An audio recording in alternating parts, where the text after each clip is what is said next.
Hi guys, welcome to TechTeam channel. Hope you're doing well. In this video, I'm gonna be showing you how to make OBS less use CPU.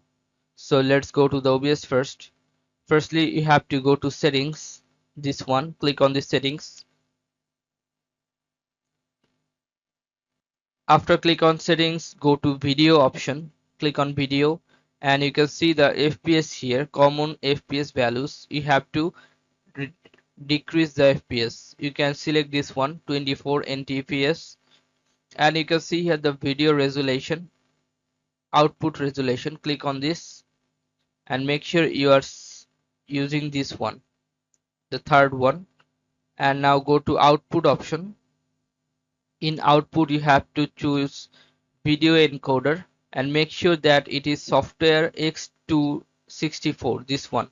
Okay, and now you have to click on apply and then click on OK.